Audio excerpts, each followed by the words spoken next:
Cursed by the old gods in Bethany, we are 5 immortals doomed to walk the earth until we complete our 1,001 tasks. After centuries of having our memories sticked around, ready to complete our destiny and die. We are, for now, the Immortals. It's episode 69. Oh yeah! Yeah, it is. Yeah, baby. Children. What a great Aw, number. yeah. For so many reasons. I mean, How many reasons? 69. Nice.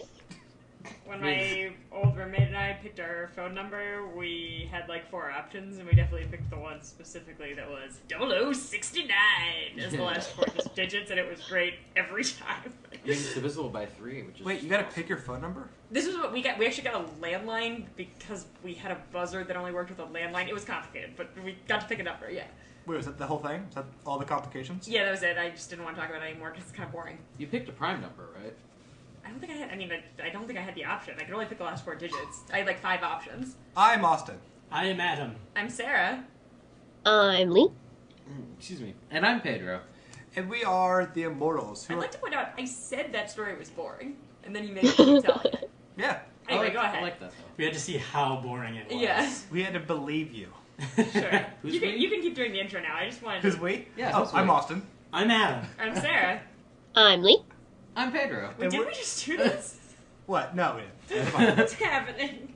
We're the Immortals, and the reason we might be a little bit slap happy is because we may or may not be trapped in the realm of the old gods, Yeah. and that we are. Previous episode, we kind of traveled here pretty much on purpose, trying to defeat Bethany, who keeps using our reviews to do some evil power thing. It's probably Trump. So we're going to... Oh, definitely Trump related. And we're going to stop her and get away out of here and the whole jazz. Last week we got to get out of a room that we're trapped in because we bothered to click on the shiny things. It took a week to figure that one out. You know, the room where the podcast happened. The room Yeah. where it happened. Mhm. Yeah. Where Adam's body currently resides forever. He hasn't heard it. What? Yeah. Okay. So just before we get into this week's reviews, just kind of a quick recap. Any of you guys find Bethany? Nope. No. Okay. No. I found that, you know how the walls are a little, like, sweaty, you might say? Yeah. It's actually grain alcohol. Oh. Wait, So- where are you at? Huh? Where? We're all... In the same Here. room. You're looking All- at him. all of this? So you're Yeah. saying I should lick the walls? Yeah. Or we Okay. could light it on Yeah. fire. Wait. Why would That's- that be a good idea? Why not? We need Just- some light. Okay. Sarah, when you start to lick the walls, just scream out, Pedro, don't light it As now. long as I don't do those things at the same time. I mean, I think I'd rather lick the walls anyway. I found a cockroach, and I named it Bethany, and then I killed it. That's Was a good one. Was that satisfying? I mean, kind of, but like, I always feel kind of bad when I actually kill cockroaches, even though I really want them to be dead. Like, I don't know, you're ending a life, and that kind of sucks. But I Well- do hate Bethany. Well, we're in the realm of the old gods. That might have been an old god. That makes Aw, me feel better shit. about it. How do you know you killed it? I don't. I mean, that's fair. It could come back. I hope that has no negative repercussions on. I mean, like, future. its legs came off and its head came off and there was yellow stuff. It was gross. It got on my shoe. Inconclusive, I'd say. All right, none of this is helpful. Pedro, probably anything good? I found a door with a rose on it and 2 crisscrossed guns. I opened it, and it's just a huge desert in front of me, and there seems to be some cowboy guy walking away slowly, all kind of pissed off. So that's cool. I didn't go in. Was there any sort of like tower in the distance that you would describe it with one adjective? I think so, and I Yeah. saw like a big streak in the sky. Uh-huh. I assume there's a man in black who fled across the desert, Sure. but I don't know if the gunslinger followed. Oh, Keep- it's a Dark keep- Tower reference. Yeah. It's a lot of the first page. All right, keep on that for like 7 books or more if you feel like it. I'll just keep watching. Leigh, for anything good? I just found a room that, like, trapped me in it. But the worst part was, like, there was these little, like, miniature-sized chickens that kept trying to eat my shoelaces. Oh. Yeah. Aw. And, like, they were, like, I don't know, kitten-sized, full-grown chickens, if that makes Aw. sense. No, I get you. They're just a little bit too small. Not Munch like super too chickens. small. Wait, Just a little yeah. too small. We split Yeah. our party. Are you still in that room? Well, I'm in I'm not in the chicken room anymore. The door eventually showed up. That's good. That's good. Showed up. Yeah, it wasn't there, Okay. and then it showed up. So I found, I wanted to explore more, but I happened to stumble upon a giant library. Oh. So I just chilled there for a week and didn't tell you guys. That was. Is that cool? And Alright. it has. I was looking for cockroaches because I was like hungry and lonely. Oh man, there's so many good Why books didn't in you there. tell me? Guys, I'm not still sure how time works here, but there are books here from the future, so Oh, I cool. know how Game of Thrones ends, and it's He weird. actually finished it. That's the bigger And one- one. That is the surprise. In one reality, he finishes them, Oh, thank God. and I read them, and It's somehow comforting. the first Dude, three if we books still smuggle best. them back, Yeah, if we ever get back, sure. For we sure. like sell that shit for a lot of money. Is Yeah. he still like? I mean, how does copyright work if it's from another world? Is he still? Good question. That is bound to be an ad absurdum. Anywho, we've now rambled enough for the intro. Typically, people like zone out by the end of it. But anyway, that's a book, a lot of stuff in there. Anyway, have some fun, Bethany. It's been our week so far. Now it's focused on what we do. What we do is very specific.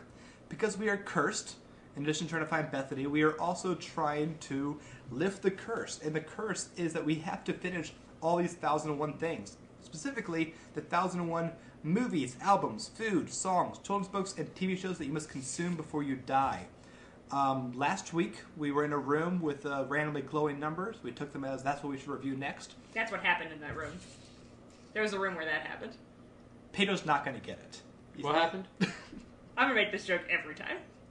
So, the number that we decided to select was 263.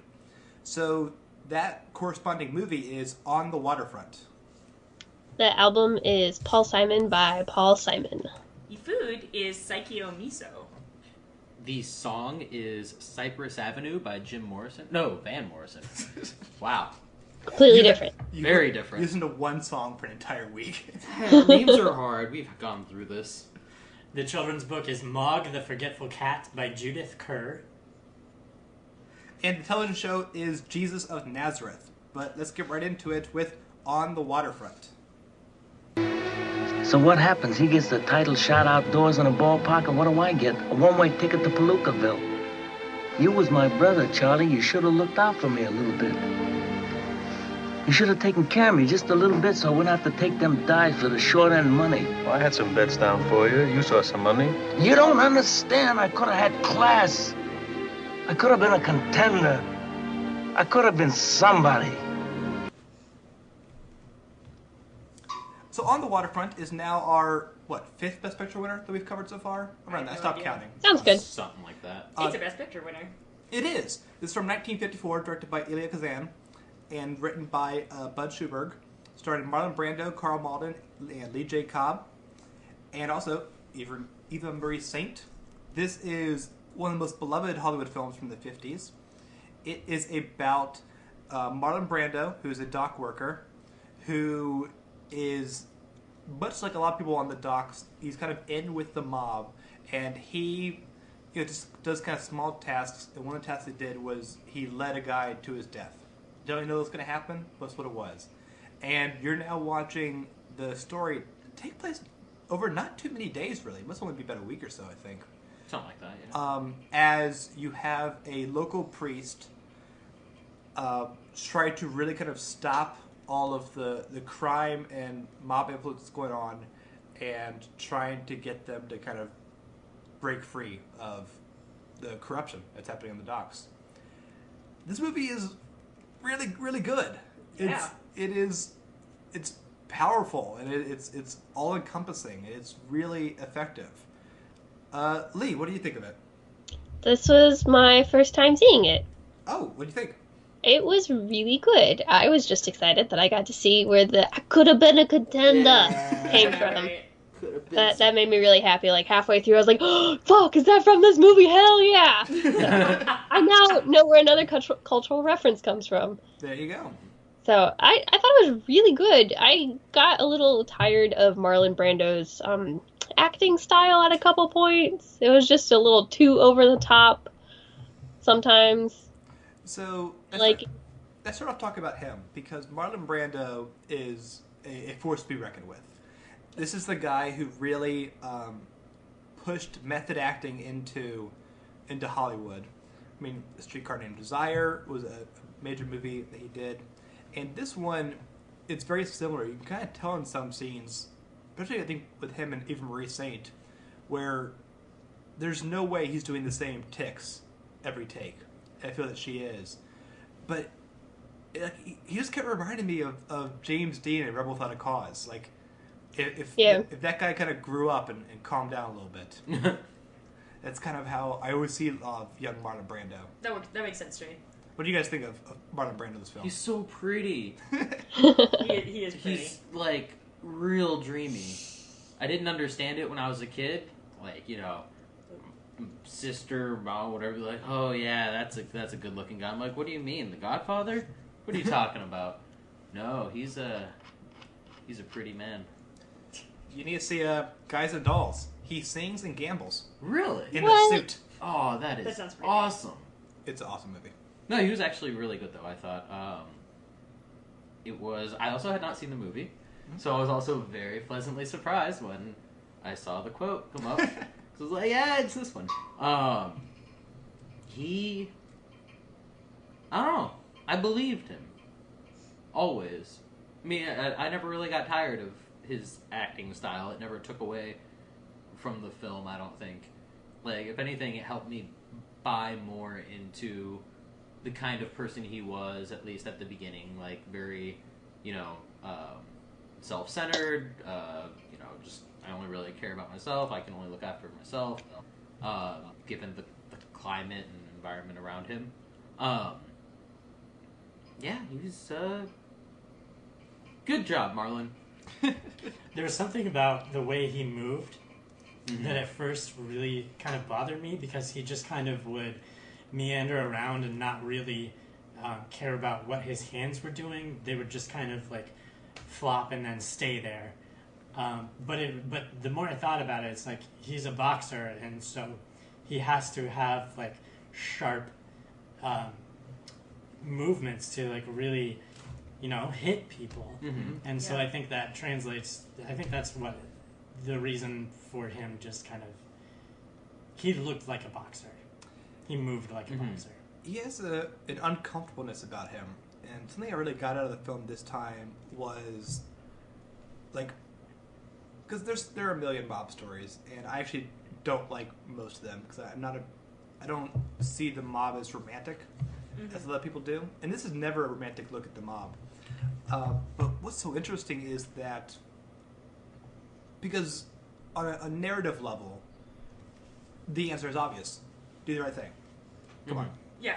But that's not this world, and he encompasses that element of, like, everyone is a shadow over them at all times. Yeah. And the entire ecosystem of the docks relies on them basically only getting paid through this avenue. And if they break this, there's no guarantee of physical safety or economic safety. And that means in order to keep that going on, they have to watch bad things happen. Well, because the mob was actually... These were the union leader guys, right? Yeah, That's sort of what happened. It was like a corrupt union, basically. In this basically. situation, yeah, the mob and the union are basically one and the same. So, like, you can't work unless you Yeah, are part of the mob. That's basically the idea. I love this movie, and yeah, I mean, I think that's one of the reasons it's so impressive is, I mean, look, I like movies where the message fundamentally is do the right thing. This movie is about how deeply difficult that is in certain situations, and how admirable it is to do the right thing in spite of that, but it doesn't spare Marlon Brando's character the cost of what he's doing. I think, like, a lot of movies that are about, oh yeah, like, it's so hard to stand up, like, once the main character stands up to the bad guys, he ends up living a sort of charmed life where everything works out and he gets to be the hero. And this is more of a real hero story. This is how it actually goes down, complete with really terrible beatings and a lot of fear and uncertainty and steps backward and steps forward. and just very real. I remember I picked this movie out sort of at random. It used to be on Netflix, and I was like, oh, I'll watch a Best Picture winner, and I was totally floored by how human the story is. To be fair, though, the movie never... It ended at the perfect time where we never had to or even got to see Marlon Brando become elevated to hero status. It ended, like, right at the transition point of the conflict. Like, what's going to happen now once the entire workforce turns on their mob leader, leader, that sort of thing. Is it going to be okay? Is Marlon going to be okay? Or is he going to have to skip town? We don't know. But you got to see how his actions and how the message of do the right thing, when carried through, leads to a transition. And that's exactly what it showed us, which was kind of cool. Like, it didn't break it by going too far, if that makes sense. I get that. And something about that transition to me was looking at the priest character, because in many ways the priest character could be exhausting, because he is not like a traditional priest. He's not like quote script time. He is there. He's almost always seen actually not in a church. He is there on the docks talking to them and working really hard to relate to them in order to evoke change. Yeah.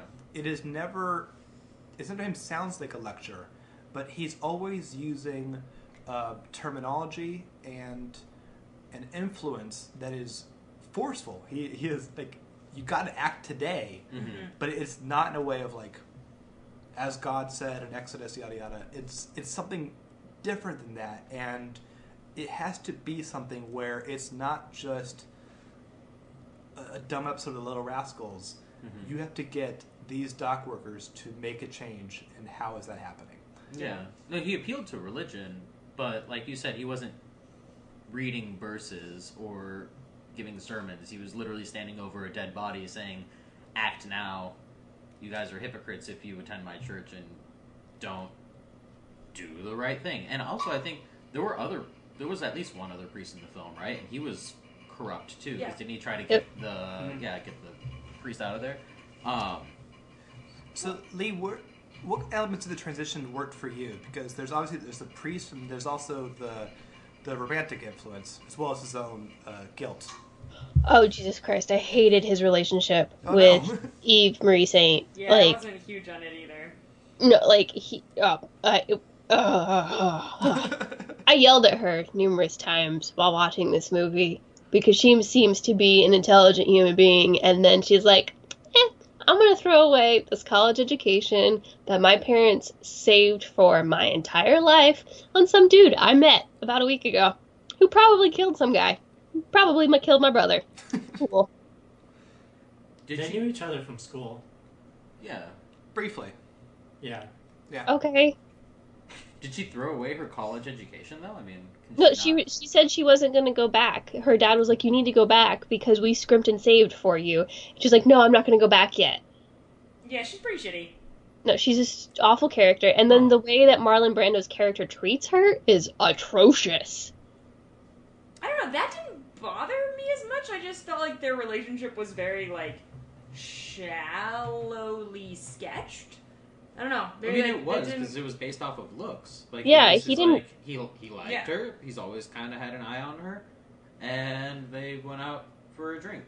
Well, when they went out for a drink, even, he was, like, getting annoyed by her personality. And then he was like, she's kind of cute. Whatever, we'll make it work. I feel like I could have traded the entire character of Eve Marie Saint for more interesting conversations about the meaning of justice. Like, which, I'm serious, like, this movie, like, shines there, and I just didn't, I mean, Eve Marie, she's fine.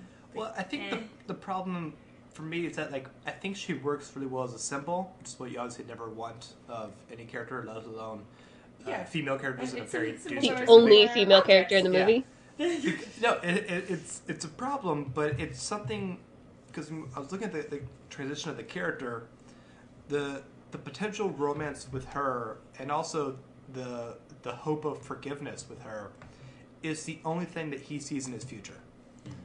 everything with the mob and his job is maintaining the status quo, and everything with her is an attempt at evolution. And again, that puts her in a symbol role, and I wish that she was a more dynamic character. But I did like, I thought they had a curious chemistry. I liked Marlon Brando had a very different swagger when he was with her. That Not a swagger, a different swagger. Yeah. No, he always has swagger. Yeah. He's still Marlon Brando all the time. So I found it to be a curious thing, but I never felt romantic about the situation because I wasn't in love with both characters. But I also, it was a curious thing to have such a strong dark cloud over. I saw it more as, I also didn't feel a huge romantic pull. I mean, I understood that that's what was going on. It's one of the few times I actually break out of movie world. Oh my god. Whoa. Just took being in a basic dungeon to do it. Yeah, exactly. But I did like how it sort of showed the different culture of this is what someone who grew up here and is part of this world, even only partially or accidentally, is like, and this is someone who's educated, which back then, even a couple of years of college was like a big deal. And just seeing how they interacted was very different. He's very much like, don't you want to just forget about everything and just look after yourself and blah blah, and she's like, no, but my brother and justice. And it was interesting, at least never tiring or boring for me. So, Leigh, you didn't like the relationship with Bart. What other elements of the transition, basically the story, did you like? I really enjoyed the priest character. I am not one for religion, especially organized religion, but I really enjoyed his kind of role as a conscience for this community, and like really trying to get people to do the right thing, even though it's so difficult. And like the guilt that he feels when the one guy gets killed because he's the one who convinced him to rat on the mob, basically. Like the guilt that he feels, and then the responsibility he feels for trying to get justice. And I just really enjoyed that, and I would have been happy if he was the main character for this movie. That could work. Marlon Brando as a priest? Oh, No. You still wanted to play it? No. Yeah, I find his relationship, I would have loved, again, if we could have traded out all the Eva Marie Saint stuff about their, like, the relationship with the priest to Marlon Brando's character, I would be super into that. Mm-hmm. There is, I think it might be on the list, there is a really great old Hollywood film called Angels with Dirty Faces. It's a James Cagney movie that deals a lot with a priest and a criminal in a small town and recognizing the influence that he has on children. Wow, sorry, that sounded way worse. That the mobster criminal activity is inspiring children to be criminals. Okay. All right. Adam, you want to say some stuff? Yeah, I like the priest, just like everyone, and he was more in the business of doing what's right and then using religion for that purpose rather than, making people or like trying to influence people to believe in his religion. I would have liked to see more scenes between Brando and his brother Charlie too, because I think that was where what's his name? What's his character's name? Was that the little kid? No, his brother. The mobster. Charlie. Oh, okay, yeah. Yeah, Rod Sterling. Not Sterling. Steiger. Rod Steiger. Yeah. Was he the one that was in the car? Yeah. Okay. Yeah, because I thought that was interesting, and it's just kind of a tenuous relationship that I think could have been explored a little more. My only flaw with the movie really is I think the first 10 minutes are a bit rough. That's fair. I think it's like I admire that they kind of jump you into the world. It just took me a little bit to get into understanding the subtle conflict. If I would have watched it back to back again, a bit more, but it's a bit of a slow beginning. Not bad, just a bit slow for me at the beginning. Any more final thoughts before we wrap it up? What was the... When the kid... Spoiler, I guess.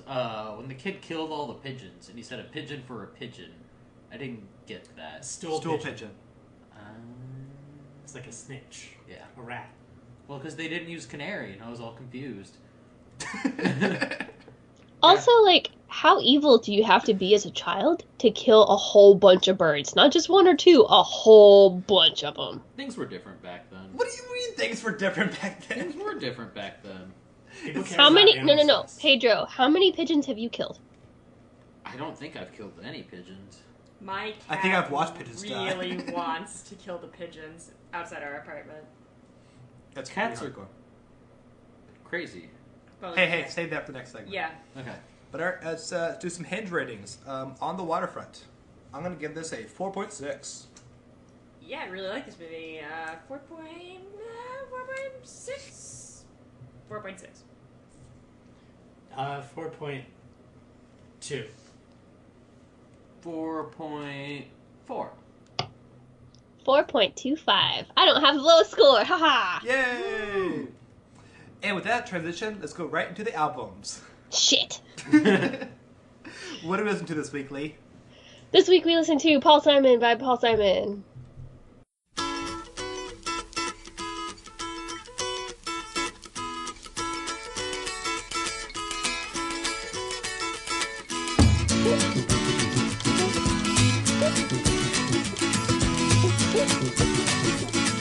The mama pajama rolled out of bed and she ran to the police station. When the papa found out, he began to shout and they started the investigation. It's against the law. It was against the law. Or what the mama saw.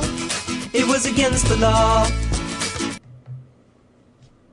Hooray, more fucking Paul Simon. Aww. So, Like, I love Simon and Garfunkel. I grew up listening to Concert in Central Park on a regular basis. I love that album. Paul Simon by himself is highly overrated. okay, so I thought this was a way better album than the other one we listened to, which was called something. Something dumb, probably. Cars. That was the one with cars. Yeah. I don't remember what it was called. Cars are cars. Cars are cars.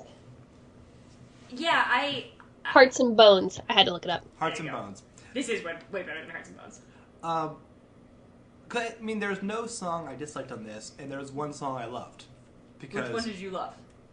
Because me and Julio down by the schoolyard It's is like the best such a song good ever. It's song. such a good song. Also involves a radical priest, and I was thinking about that with On the Waterfront. There could have been transition. Didn't make it. Nope. Like this one feels like Simon and Garfunkel light, Yeah. and that's fine because it's not too radical. It's actually very pleasant listening. Sometimes it's a bit too slow for its own good, where it just seems so somber without having the oomph behind it. But I don't know. Did you still feel the Paul Simon anger with this? This is definitely better than Hearts and Bones. I did not like Hearts and Bones at all. So I was really hesitant to start this one. It was his first kind of technically second solo album after splitting up from Simon and Garfunkel. So I feel like he has a lot more, I don't know, like backlog of creativity that he was able to use. Because I enjoyed this album a whole lot more than Hearts and Bones. And there were quite a few songs I just enjoyed listening to. Like, I enjoyed Mother and Child Reunion, and I really liked Duncan. And again, Me and Julio is an amazing song. And there wasn't there wasn't really one song on the album I didn't like.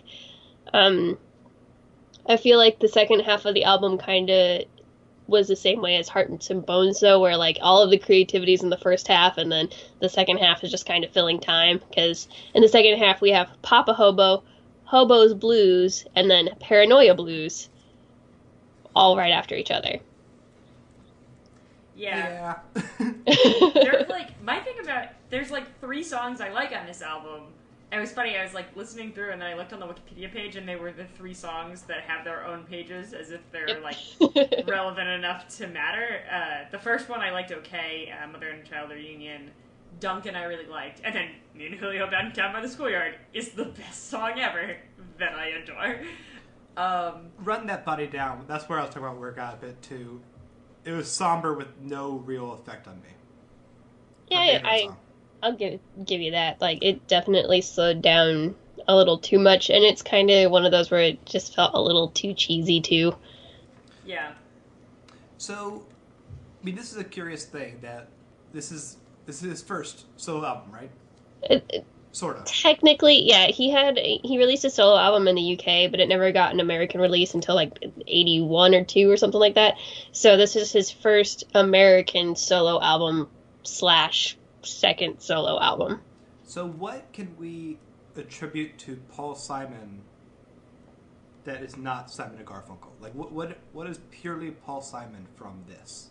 He definitely started experimenting more with different instruments. Like, if you look in the instruments section and, like, different musicians they had on this album, on this Wikipedia page, it's, like, 3 times longer than normal on most albums. Yeah. Because they got, like, your standard drums and things like that. And then they have a charango. I don't know what that is. A Wurlitzer's on here. We got some congas. Like, he definitely tried to find different sounds to incorporate into that. And I think that's definitely a Paul Simon thing that separates him from Simon and Garfunkel. I mean, like, at some level, like, I always feel bad when I listen to Paul Simon albums, because, no, I do, because, like, I mean, fundamentally, I was reading the Wikipedia page, and it's like, this is what Paul Simon did while Art Garfunkel went off and made movies. Like, yep. they are together among the greatest music duos of all time.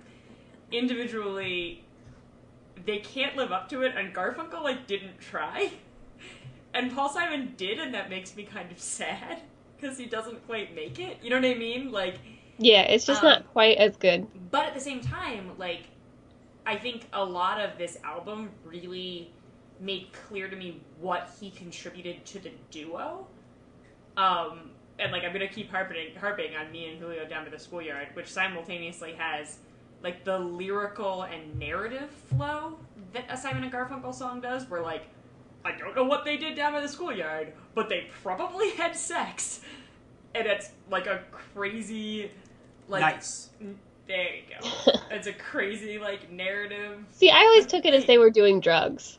I think that is also a reasonable interpretation. I never got the sex. I always got the drugs thing. Oh, yeah, I just immediately heard this, and I was like, oh... we're doing this song, and Paul Simon apparently has said that he never really, like, thought about it. He was like, yep, it could have been sexual, it could have been drugs, like, it was definitely illegal, that's in the song. But, like, it's got that energy to it, and then, like, but without the harmonies, which is what makes Simon and Garfunkel so amazing, the most you ever get is that energetic, wonderful narrative. And, like, when he's got it all together, I think on that song and on Duncan, very, very good songs. But those are really the only 2 where he really, like, gets the whole picture. I definitely agree. Also, go ahead. He has this frustrating habit, which I realize Simon and Garfunkel also has. But, like, the title of his song is almost always in the song, but, like, it's enough so that it actually bothers me. like mother and child reunion. I did not expect the phrase mother and child reunion, which is an awkward phrase, to occur in the song immediately. Like, that's a weird lyrical phrase. So that randomly bugged me, and I was annoyed.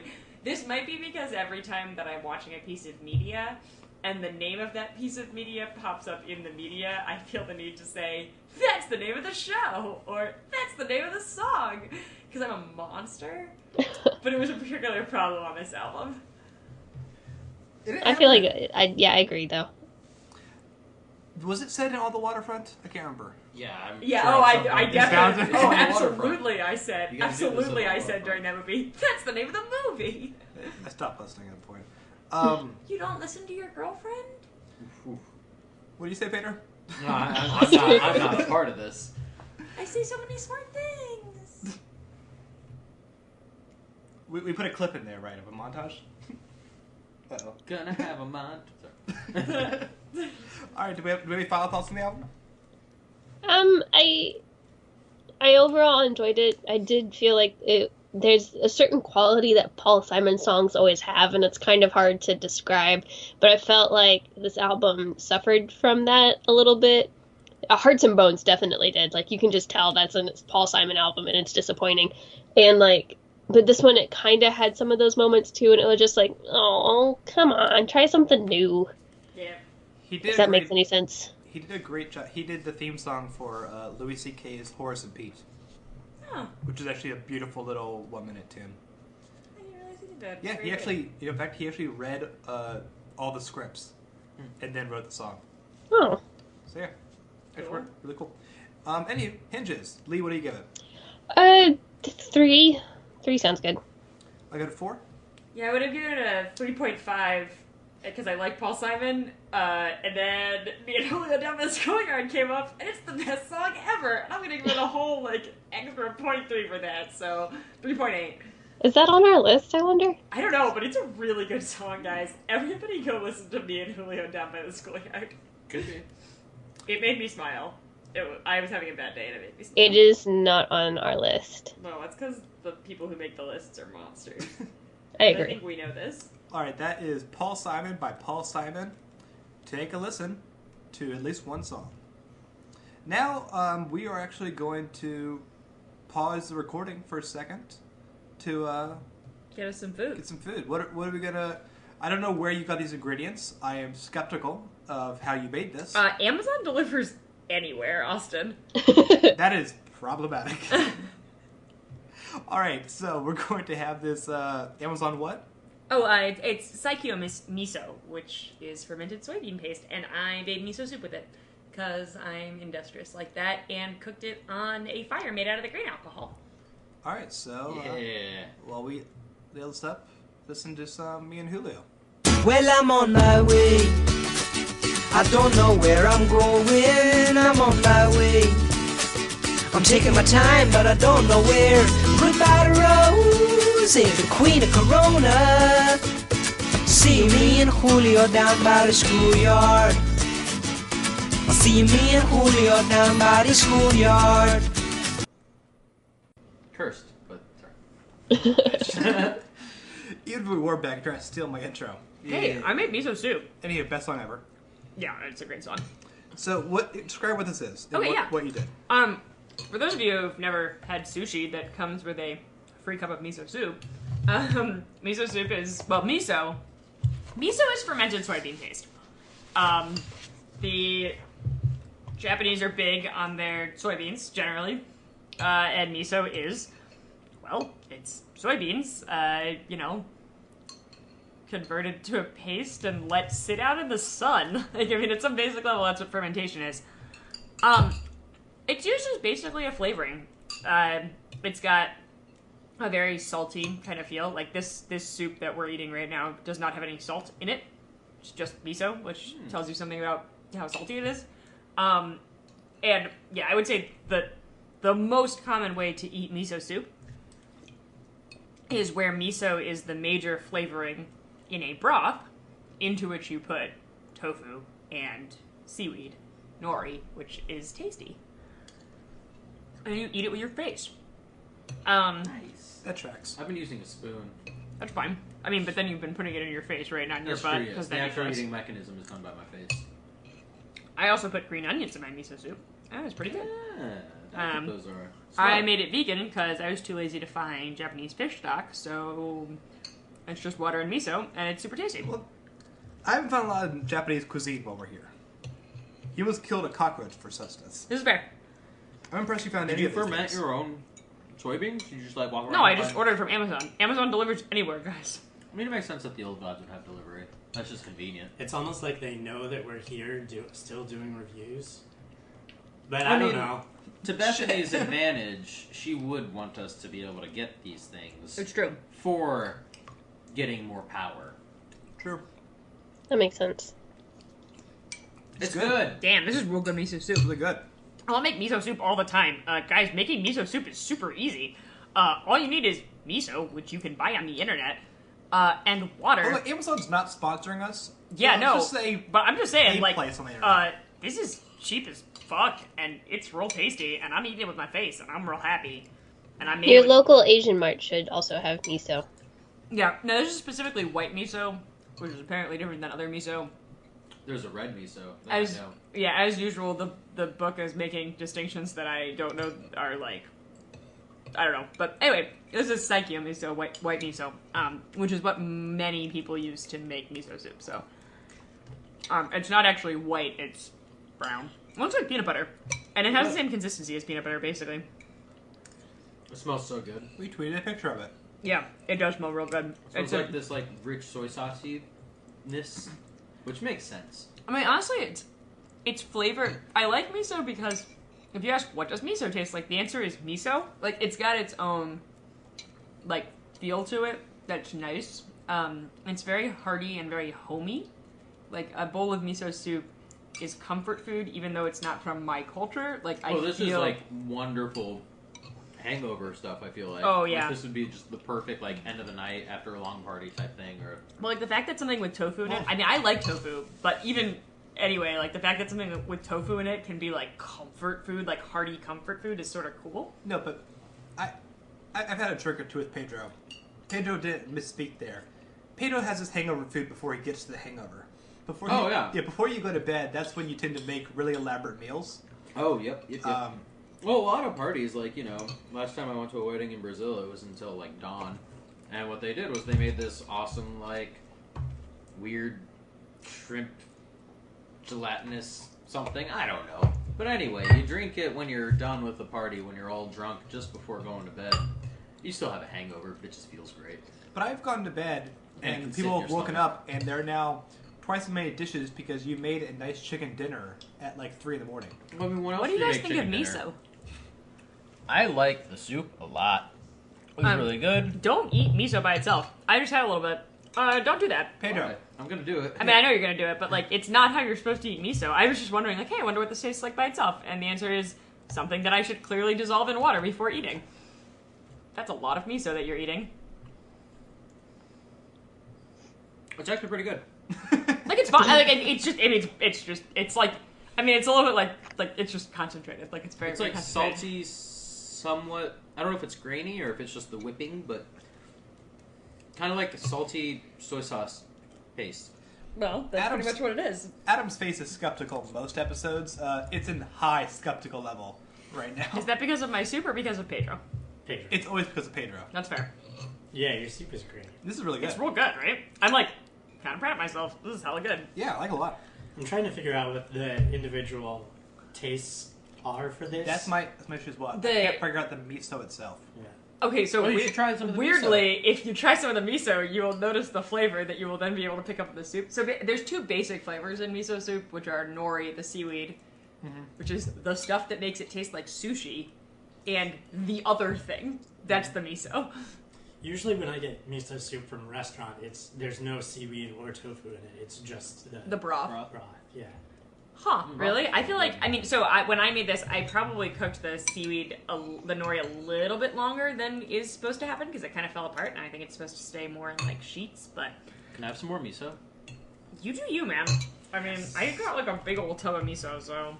Well, it's interesting because it doesn't have the same... Weird. You're doing a weird thing, man. You are eating a lot of miso. It's good. Okay. This... In his soy defense, sauce- he's using the other end of the spoon. Yeah, which is a weird choice. Yeah. He's not using... But like, The spoon you know, part. when you drink normal soy sauce, like I'm It's- sorry. Be kind, What? rewind. When you drink normal soy sauce... yeah, I take shots of soy sauce. What? I mean, I don't shoot it. I sip it, or spoonfuls here and there. I love soy sauce Why? because it's yummy. But, like, what about, like, what... Why? Why? Because it's yummy. But, like, why would you have soy sauce and not have, like, something that's actually food? Like, I get the salt craving. Like, I get that. But, like, if I have a salt craving, I go get a bag of potato chips or, like, a food stuff. Not, like, I don't just eat salt. And that's basically what soy sauce I'll take is. a little spoon. I'll soy sauce it up and then Not sip when you're it. cooking, Well, sometimes just, the like, cat. for funsies. Sometimes, yeah. That's weird. That's a weird thing. I love it. Vinegar, too. I say to each his own. If No. you like it, do it. Don't Yeah, tell wait, him that. wait. He kills I ants. just make sure. I don't do that anymore. Vinegar. Let's go back to the vinegar. That's really bad for your teeth, You bro. don't do that, dude. That's I mean, bad I don't for just, your like, enamel. swig it. Well, What do you okay. do? I swig it. Yeah, okay. And That's then what we lie. thought. That's what we thought. You just lied. That's okay. I mean, you're just a liar. It's not like you like drink hot sauce or anything. I do that, too. We know. Oh. I just like strong flavors in my mouth. Nice. Yep. And this miso is like that. But it doesn't... Anyway, back to the comparison. Okay. It doesn't have... It has the same flavor. It hits you in the middle of your tongue. But oddly, there's no back. There's no, like, back of your tongue throat flavor. Which is weird. Because I'm pretty sure soy sauce has that. Or it might just be the salt. But... No, it's interesting. It's got this... It's like soy sauce plus in a paste, I like it, which is good. if Pedro made a cookbook, there'd be sometimes there'd be one ingredient. Vinegar. You're Vinegar. done for your meal. Prepare it for by a putting meal. it on a spoon. Yeah, or not. Just while you're making like vinaigrette or something, you happen to have it out, just like, yeah. No, that's really bad for your teeth. Don't leave condiments out near Pedro because I'm not like swishing it in my mouth. Still not good. Whatever. I like it. I mean, these things are all related. Like a good vinegar-based hot sauce is just perfect to drink. Okay. Bits of. Adam, do you have anything else to say about miso that's about miso? No, I'm trying to figure out if I'm rating if I'm gonna rate the flavor or the soup. yeah, I'm stuck on that too. I know. No, thank you, Pedro. Because the soup is very good.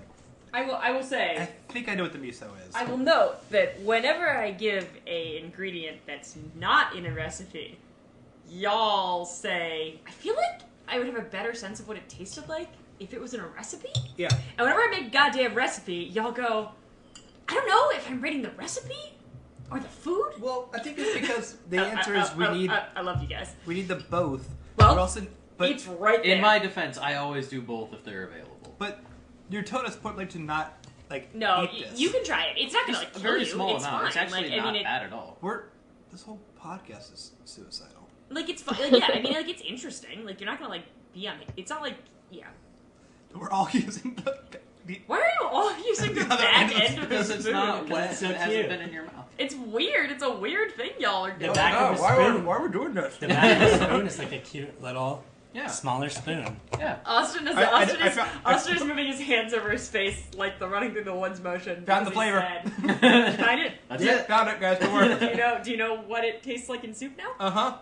So I'm you a see, little sad that this is not a video podcast. Yeah. it's really pretty good. It's a good time. I could recreate this later. I could probably make this happen. What? I'll just tell you it's You peanut need butter to- and give it to you. Oh yeah, Never miso make a and joke. jelly. What? Gross. Okay. I probably would have Wow, liked we it. are Henge. all over the place today. I really like miso, and I want to find more applications for it. Not just because I now have a giant tub of it.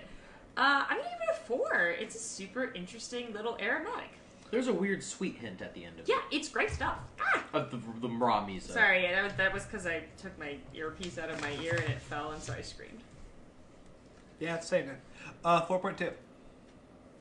Yeah, I bet you could turn it into like a sauce or something because the flavor's really good. Well, I will be googling all the uses for miso because again, giant tub of miso.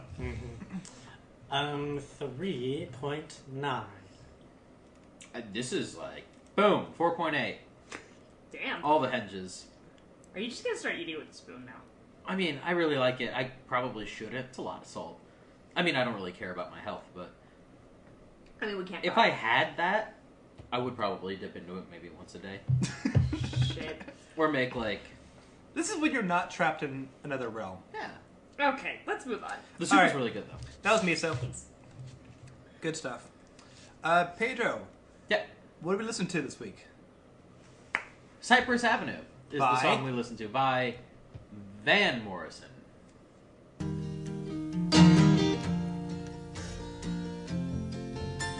Well, I'm caught one more time up on Cyprus Avenue.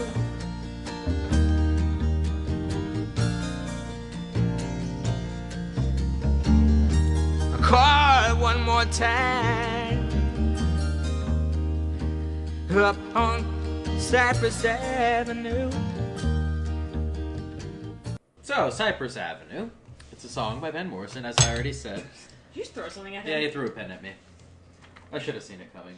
It came out in November of '68. Yeah. With the album Astral Weeks. Also by Van Morrison. No way. Yeah, very much so. It is... See, the song I listened to was just under 7 minutes. 6 minutes, 59 seconds. And popular song of his. It was an album closer for years. He used it as a special piece or whatever. And I don't know anything about Van Morrison. I didn't listen to him, but I kind of liked the song. It didn't pick up as much as I was hoping. Because it's kind of, it's quieter, slower.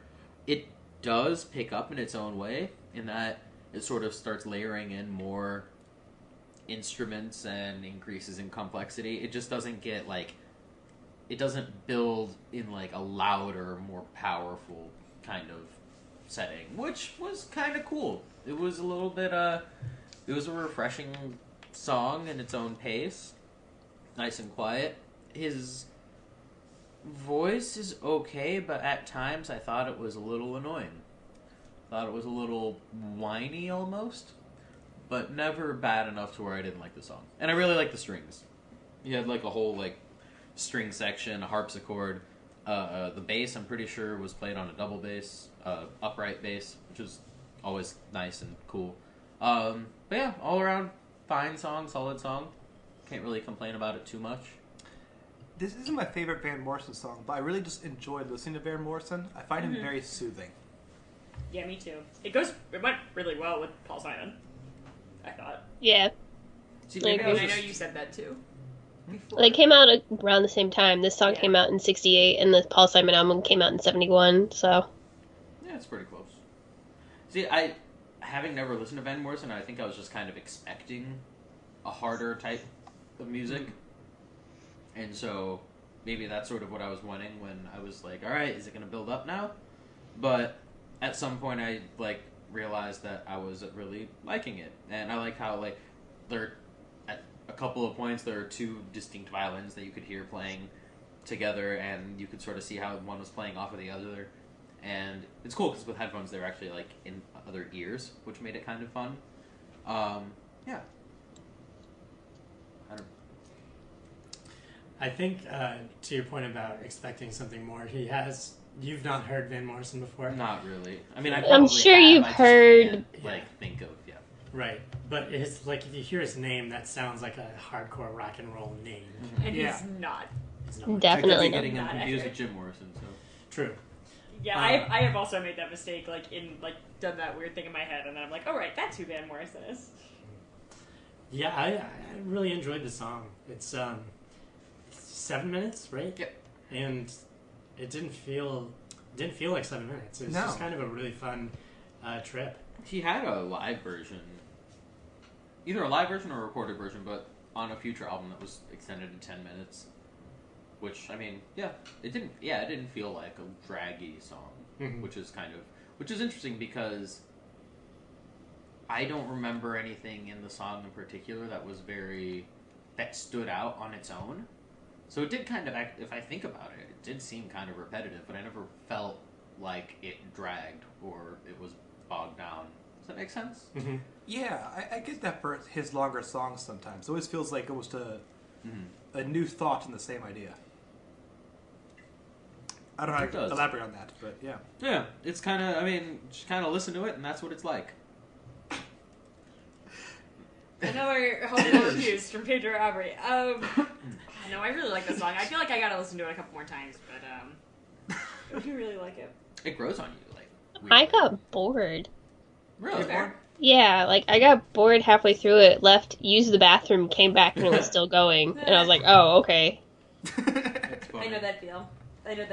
I did not do that for this song. But I again, know like, that. I haven't listened to much Van Morrison outside of Brown Eyed Girl, so Oh, I know that song. Which Okay. is like Yeah. a really atypical Van Morrison song in some ways. Yeah, that one's got some pep to it. Yeah, It's whereas a lot of he's pretty fun. chill. I mean, I listen to Brown Eyed Girl mostly by Real Big Fish, so I've heard the original a couple times though. I mean, Do do do do. This song though is good. The hinges? yeah. Yeah, sure. 4. 4. 3.8. 4.2. Leigh. 3? Alright, that is Cyprus Avenue by Van Morrison. And now it is time for the literature section. This is where we Yeah, get into the the great jokers. works of Literature. art and we see what the soul really looks like. What do we read this week, Adam? This story is called Mog the Forgetful Cat by Judith Kerr. And it's... Read by... Holy shit. Okay, we'll get into that in a second.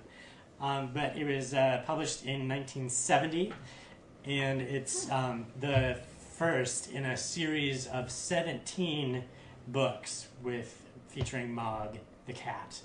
Getting into 17? 17. That's a lot of books. Jesus. Yeah. No, And guys, they're picture books. No, It's almost but I as mean, many like- as the Dark Tower series. I actually... That's just a lot of books. Yeah. So, you've read the Dark Tower series. So when you came across a door that's exactly from the series, you didn't go, hey, that's Nope. weird? Nah. Okay. So, let's figure out what's canon. Alright. It's all good, man. Alright. Go on. So, as you might expect, it's about a cat who is forgetful in such a way that when he's let outside, he forgets where his cat flap is, so he gets stuck outside. And his family, which is the parents, boy and a girl, the parents are frustrated with the cat because it forgets that its tail is in front of the TV when the dad is trying to watch it. There was one specific one about the mom, but I forget what it was. It was What's the phrase that they always used? Bother bother that that. cat. That's it. Yeah. And eventually, at the end, there's a burglar who the Mog gets shut out of the house, and he tries to get back in the same way that he had before by jumping up to the window. And instead of seeing anyone from his family, he sees a burglar, and then that wakes up the family because the burglar, I think, says bother that cat as well. No, the burglar drops the spoons because he was stealing spoons. That's Right. it. That's it. Very specific kind of cat With the burglar. silverware. Oh. My favorite part of that, though, is they call the police show up, and then they give a cup of tea to the burglar. Yep. He's just sitting there. So British. So very British. And then little bit of an asterisk on this review. We didn't actually read the book. Can't find it in the old Couldn't realm. find it. So we found it read by a woman who describes herself as Grandma. She said, "I am Grandma." It's the she's best. Australian, She's so adorable. and best thing she I've read the book seen. to us. It's on YouTube. We'll link it in the show notes. She introduces you to her dogs. Yep. It's so great. The audio's not good. No, they put in sound effects. It's, Yeah. it's great. Purring cat. I don't understand why this book, inspired anyone to do anything. But the fact that she's reading this to YouTube, and, what's weird about the video, if I could just harp on Grandma for a sec, is that, cute story. My grandpa recorded himself reading Winnie the Pooh to me and my brother, which is lovely, because we now have these lovely audio recordings. My grandfather died about 10 years ago. We have these lovely audio recordings of him reading Winnie the Pooh to us, specifically. This is not that. It's not direct. It's not like this is a private YouTube video that got accidentally posted publicly. Like, she introduces you to her dogs. Like, this is clearly meant for public consumption by people who don't know who her dogs are. I don't know why this woman exists, and I don't know why she's reading Mog the Cat, but I've had a bad day, and it made me happy. She's done a couple of them. Like, she's did a couple videos, and they all came out about 9 years ago. And I'm very upset because I don't know for sure if she's still alive or not. But she hasn't posted. She hasn't posted a video in over 9 years. Why did you say that? But now she's bothering me. How do you say that Say name? what? Elisa Padram? I don't think it's Elisa. I think it's Ailsa. How is it spelled, guys? Oh, you're right. It's Ailsa. Ailsa? Ailsa? Yeah, that's like it's a Scottish name. It is? Okay. Yeah. She's Anyway, sweet. the book is fine. It's about how cats are dumb. Which they are. Like, forgetful is a charitable description of cats, because it assumes that at one point they knew things. My cat is here. She doesn't know anything. Why did you bring the cat here? She's the dumbest. She comes with me everywhere. She tends to sort of, like, pop up, and I'm like, oh, you're here. Yeah, like because she wasn't here last week. Like, Then she but made like, it I don't know, here like, I'm taking a this shower, week. and then I'm like, oh, the cat's here. Or, like, you know, on the shitter, oh, the cat's here. It is completely unsurprising that she's here. Hi, Imogen. You're fuzzy. But yeah, cats are dumb. They're not forgetful. But this is a cute book about how cats are dumb, and I think it's good that we all remember that cats are dumb, because sometimes they act like they're smart, and we gotta put them in their place, because they're real dumb, even though we love them. I found the story to be pretty lacking, but the pictures to be pretty cute. Like, I found Yeah. almost all the amusement I had was from the dopey-looking cat in all the poses. Nothing really wrong with the Dopey as story, fuck. but nothing really, like, outstanding in its, episodic narrative. It just felt very fine. It was fine. I could see this being a series. I could see it being popular. I think even on YouTube there was like some sort of like animated special with Mog. There's some sort of like CGI looking Mog. Mm-hmm. Oh, wow. It was for a campaign in the UK a couple years ago. Okay. It was Brexit. Mog is the reason that we have Brexit days. Yeah. No, it Sainsbury's. was like public service announcements. I think. Don't forget, guys, this is how cat doors work. Or important things. Yeah, but I have to imagine that its popularity is because of how many books there are, rather than what the book actually is.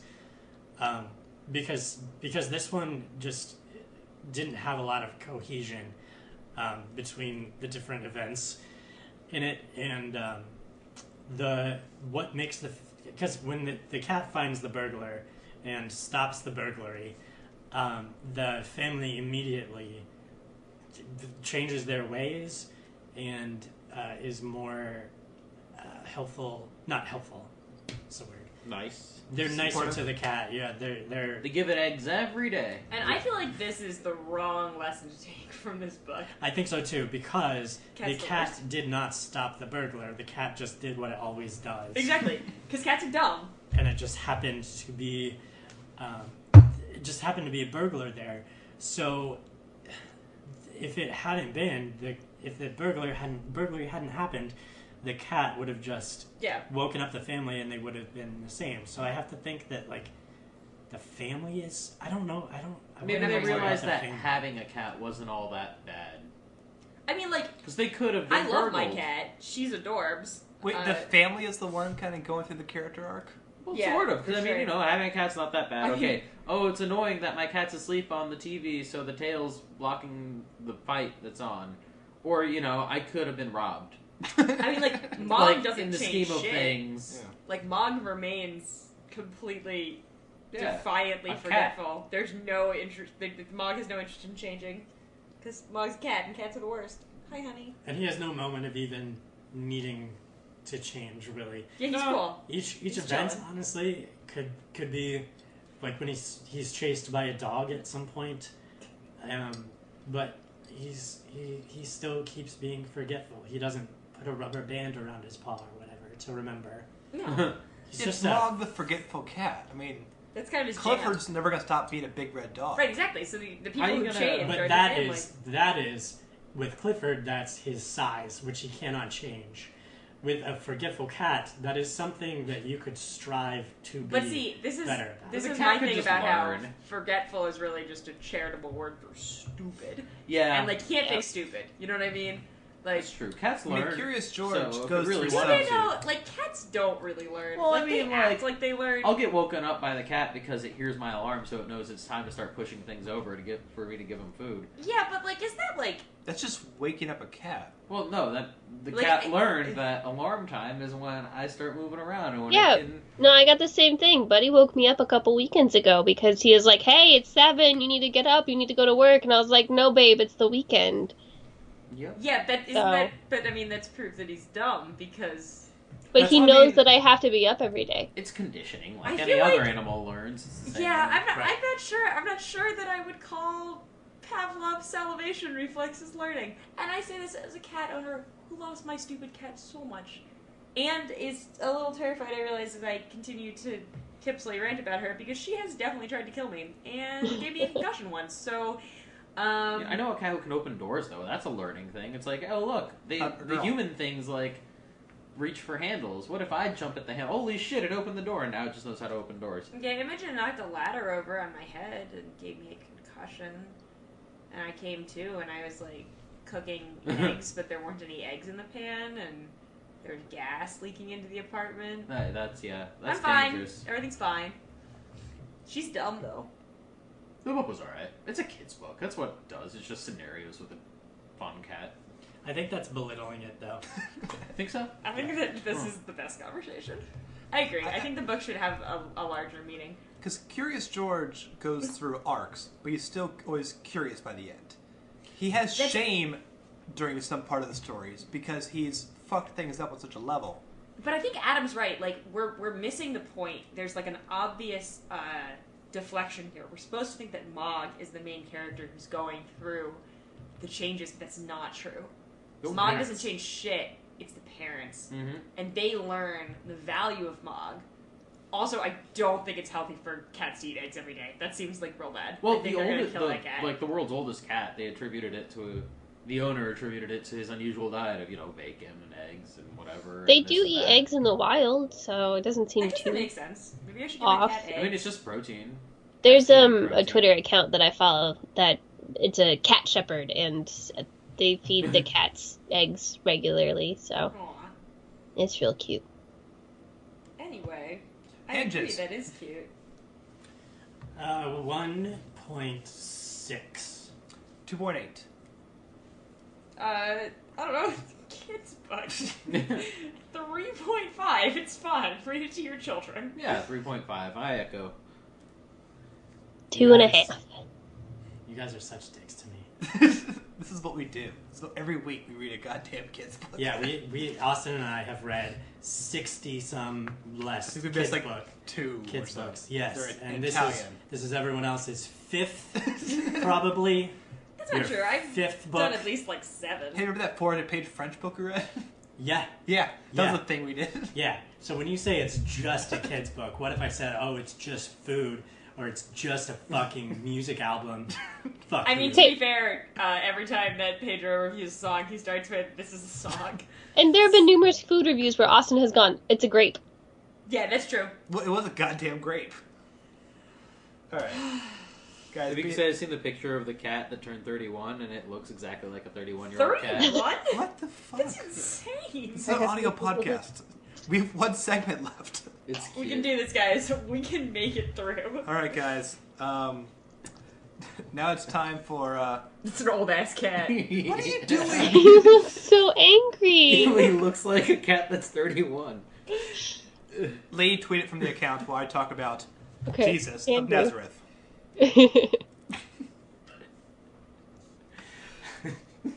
Jesus of Nazareth is a miniseries from 1977. This was... What are you doing? He's showing us more pictures of the really old cat, Austin. Take his So phone away. mad. Okay, I'm done. I watched 6.5 hours of this. I mean, I feel like you probably could have just read the Bible, but I know you're a heathen, so. Jesus of Nazareth is a 1977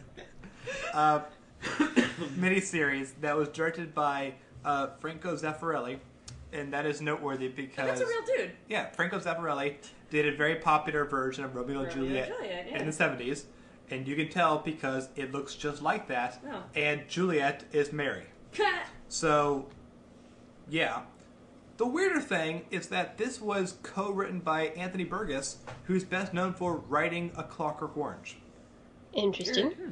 Yeah. Everyone is in this. This is 6.5 hours of Jesus. When did it come out, sorry? 1977. Okay. It is... Yeah. Everyone's in this. Anne Bancroft, Ernest Borgnine, Laurence Olivier, Christopher Plummer, Anthony Quinn, Rod Steigler, Peter Ustinov, missing one more people. James Earl Jones, Donald Pleasance. Who else do we have here? Ian McShane, he's Judas. James Mason. Of course Ian McShane is Judas. Yeah. That really works for me.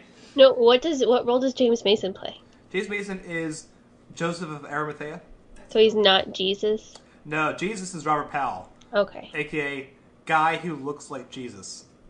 That narrows it down to like half of the people in Indianapolis right now. That's true, but also, say looks like Jesus, I mean, white guy who's not Middle Eastern.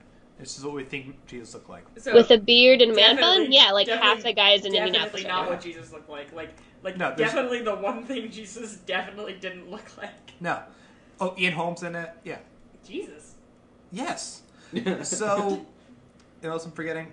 Everyone's in this thing. It's trying to be like the definitive Jesus fiction. Art. Yeah, like that. Like much how the Ten Commandments, that movie must be the Ten Commandments movie you show during every year at Bible school. This is trying to be that for Jesus, and ultimately it actually is pretty good because it treats the text obviously very seriously, but it actually walks the line between being like a bit old-fashioned and cheesy and effective. I mean, it kind of sometimes every other scene, but it does work for the most part. But also, when you take a step back and you're looking at kind of a great work of art about Jesus, there are a couple of difficulties that you run into. One, doing a 6.5 hour biopic of Jesus, when you're watching it, you do realize how odd Jesus is as a biopic, because in the 6.5 hour version, he's born an hour in. And this is because, essentially, this is based off 4 books in the Bible. They're all telling the same story with conflicting results, and also we have no idea what happens to him between day 2 and age 30. That's a weird way to do a biopic. Unless you read the crazy Gnostic Gospels, and they learned all sorts of nutty stuff. And Jesus fought dragons. Oh, so many dragons, and like strangled snakes, and like lots of cool stuff. And that's also mostly serpent related. You can strangle snakes, but I can't burn ants. You're Jesus. You're not Jesus. All right, fair enough. So, and that also becomes an issue because once you're now into 30-year-old Jesus, and he is literally preaching the gospel, the miracles become repetitive, which is a crazy phrase because they're miracles. No, it's true. Like, because the way you film one miracle is how you're going to be filming all the miracles. Well, they weren't repetitive for that 5th guy who was in horrible agony, who he cured. Yeah, that's in it. And they cut out miracles because they're the same scene. And it's effective sometimes. I think the leper scene is really impressive. But ultimately... Which one? Because that's not specific enough for the Bible. The guy is a leper. He's better. Okay. There's still a crowd. Not specific enough. There's a crowd. They're like, all right. I guess I'm kind of making your point for you, aren't I? Yeah. They did Lazarus. They don't do walking on water. There's multiple Lazarus scenes. There's multiple Lazarus scenes? Yeah, there. Did he keep dying? No, they're kind of. Yeah. Whatever. Go ahead. So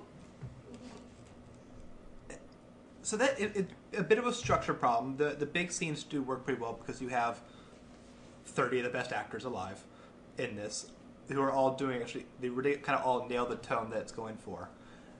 My biggest issue is the depiction of Jesus, because Jesus is probably one of the hardest characters to portray because it is supposed to be God and man simultaneously, and the Holy Spirit, which is the other thing too, I suppose. It's not really part of the miniseries. So it's how do you depict that element and that conflict that kind of resides within him. And my favorite ones are the ones I think that deal a little bit more with man. I adore the film Last Temptation of Christ because Willem Dafoe plays a man who is almost plagued by the knowledge and empathy of God and the power of God and the fear of what he must do. That's kind of where the man element comes in. Leah's name is Robert Powell? Yeah, Robert Powell, who plays Jesus in this, relies much heavier on the God element of the performance. And that is trickier because it becomes more alien. Not UFO alien, but it's harder to connect with him as a character because he is essentially always perfect. Like a superhero? Yeah. That's kind of the whole point. It is. And it's kind of how it all is conveyed within fiction. And I found myself very distanced by his performance because of that. So, as things go poorly near the end... Spoilers! Don't worry, it gets better. What? Oh, yeah. I forgot for a bit. Okay. It never was very emotional to me. I could see this being a very effective movie for lots of people, but it needs to kind of already have the built-in connection because I don't fully think this Jesus will bring that to you because he's so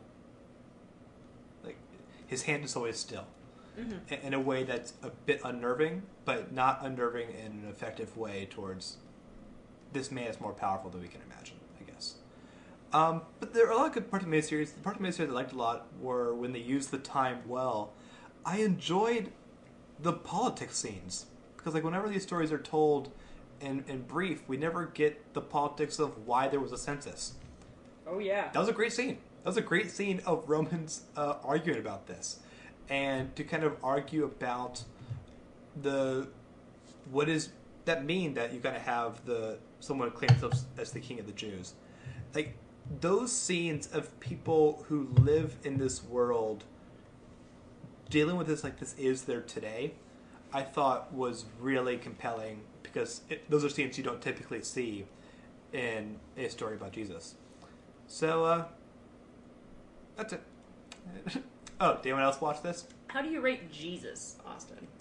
I am rating Jesus of Nazareth, the 1977 miniseries. How do you rate Jesus? Of Nazareth, 1977 miniseries, I give a 3.5. Wow. I mean, we might see him around here, to be honest. Fair point. Is Jesus an old god? He's definitely immortal. Pretty old in the grand scheme of things. Is he 31? I mean, I'm pretty sure I learned the Nicene Creed, and he's, President of the creation. It's a whole thing. I feel like old gods is old, Yeah, but trust me, there was a aged. whole heresy about whether or not Jesus was present at creation, and people died over this question. This is currently on Filmstruck for a little bit. Oh, cool. Because that's nice. they did a nice little Laurence Olivier package. So might not last long, but check it out. 6.5 hours, which is a long movie but short ass TV show. So that's how perspective works. Anywho, that's it. It's episode 69. Nice. Yeah. So I don't know. 23 times. This one is now. 3. 23 times 3. What? 69. 23 times 3. Right? Okay. Yeah. Well, our next next episode is 70, right? Yeah. We usually do something special. Ooh, oh yeah. Well, guys, what are we gonna do for that? I want to go out of order. That's true. It's a bonus episode always. So it's Sarah's turn this time. Well, in the pocket of my coat, I keep my favorite DVD, which is we're gonna watch it. It's the best movie ever. It's A Few Good Men, which is not on this list because the old gods or the devil. As Tom Cruise and, Jack Nicholson. And it's amazing. I love those guys. Adam, are you bleeding on your chest? Holy shit. Is that from my sword? I'm sorry. Wait, are you okay? Did you stab him again? I think I may have stabbed him again. Should I stab him again though? Wait, no. There's something. Close it. There's something there in the stab wound. Yeah, you're right. Hold on. Let me... Yeah. Just Oh pull it Jesus out. Christ! Gross, Oh. man. I mean, you're not gonna die or anything. Your body's. But it's a scroll. Yeah. Did not put that there. You sure? Yeah. I did not, but coincidentally, it says 645 on it in big Have we done that one yet? letters. I don't think that so. Are easy to Then read. again, I don't remember. An easy typeface to read for humans. Still bleeding. I mean, I carry the book Yeah. around me. Wait. Put it back in. Clot it. Yeah, that's true. Yeah, it's good. You log it out. can use some of the alcohol to sterilize it. Oh, you're right. Walls. I'll just put my chest up against That's- the wall. Yeah, Set it just on like fire. lean up Yeah, there. yeah, Yeah, yeah. good. All right. Set it While, right. while he does that, That burns. do you want to bring the books with them? I mean, I have it on my phone. Let's be honest. By this You've point, had it on your phone the entire time. yeah. Like, I'm sorry. In the year and a half we've been doing this podcast, you didn't bother to put it on your phone. We pull out the book. We do a big clapping sound. We do rustling of papers, and then we. Do sing. we really have to keep up that farce though? Because it's on our phone. It's on my phone. I mean, It's you've on been my looking. phone. Yeah, you've guys, been looking it's been on my phone too. I'm Why not don't you guys gonna- share this shit with me? Well, I mean, you seem I to don't really know. like the books. I do. Well, fuck you guys. I brought the book. Jeez, you brought. Well, which book? You bring just your book? This is like the question. What are the 6 things you would bring with you if your house caught And on fire? It's the book Apparently 1001 the TV shows. That's hella depressing to think about someone bringing that to a desert island where they can never watch TV. You know. Oh, that would be awful. There's that library room, I guess. Maybe If I had to redo books the would be whole- there, but Nah. 5 things to bring. A pillow. Pillow should be on people's list. No, you bring I feel like a boat. pillow would get Get a like No, because then dirty. we should just lie in a square and we can all be each other's pillows. Aww. Yeah. That's weird. No, Pedro doesn't. I'm sit still. desperate. Wait, wouldn't it be a pentagon? No, Lee's not here, honey. Yeah, Yeah. remember? Sorry. Lee's over there. I Anyhow, keep forgetting. Still Hey, the waiting. food is boldo leaf. Yet another strange herb. Well, it's just a food, so. all right. Wow. All right, we're already at a spooky location, but the movie is Alien. Yes! Ooh, Best movie ever. love it. I've not seen it. It's just a movie. What? That's Leah, I'm so sad that you're not going to be with us. I love watching Alien with people for the first time. I'm It's the pretty best. sure. I think my roommate has this one on Laserdisc. Oh, I wish so I could watch this with Laserdisc. Nice. Seriously? I think so. Wow. I might I mean, be that's too wrong on bad that one. because So- your roommate is Oh. not here. Is this something you should watch on Blu-ray? I don't know. I guess we'll Yeah. find out. I feel like it is. Yeah. I guess we'll check that library to see if it has the Blu-ray. Yeah. They have a lot of things. Not everything, though. I feel good like 90% of the things. What else do we have here? I have a song. Oh, is it on your phone? Not yet. Son of a bitch. I'll get it. You What- can buy Amazon tunes. Yeah, I and mean, it'll like- download No, your- no. Amazon we're not delivers we're here, not- dude. We're not sponsored by them. You know we can get like food too. And hey, do you want a pillow? Here, I'm ordering you a pillow on Amazon right God, now. no, not Sweet. Amazon. Here. Anyway, Done. the song Ordered. is Ugh. "Life in a Northern Town" by the Dream Academy. Oh, I love that song. We'll find out what it's like soon. 6.5 days from now. Yeah. Yep. What's the album, Lee? The album is L'Eau Rouge by the Young Gods. Whoa, by who? L'Eau Rouge by the Young Gods. Huh. Not the old gods. The young gods. That means What if they're That around? means the red water. the red water. Okay. Yeah, it does. Can I borrow someone's phone for the children's Yeah, sure. You didn't bring your phone? You didn't bring the book? Here you book? go. No, I was here when you guys got here, and I Fair did point, not bring fair my point. phone. I give you a sheet of paper. with the answer written on it. Oh, perfect. It's Gargling with Jelly by Brian Patton. Ugh. That's Let's try it. It's disgusting. That sounds awesome. I'll order some No, it sounds jelly like the worst. on Amazon so we can try it out. And miso. Not Miso spo- and jelly. If you guys have jelly next week, I will gargle some and tell No, you. is it jelly Good, like we will. jam or jelly like Jello? Well, I mean, it's called gargling with jelly. I don't think it's specified, so I'm going to assume jelly, like the kind you put on a sandwich. And the TV show is... Okay. Daejungjim? Jum? Let's see. It's South Korean. It is also known as The Great... That doesn't. Jangum? Jangum. Jangum? Jangum. Jangum? It is For you a... English speakers out there. Yeah. It is a 58-part series. It's one season, 58 episodes. I've never watched a South Korean drama. People are really into them. I'm going to watch this one and review it on this podcast like I do every week. You all get it. Yeah. And also a bonus review of Few Good Men. Sweet. So yeah, that's all episode 70. Come back next week. Until then, let us know where Bethany is, first of all. Second of all, go to thearttomorrow.com and leave a message for us. Give us... Sorry. You're not. Bleeding chest makes me sneeze. Common I've side heard that's a effect. symptom. Always. Every time.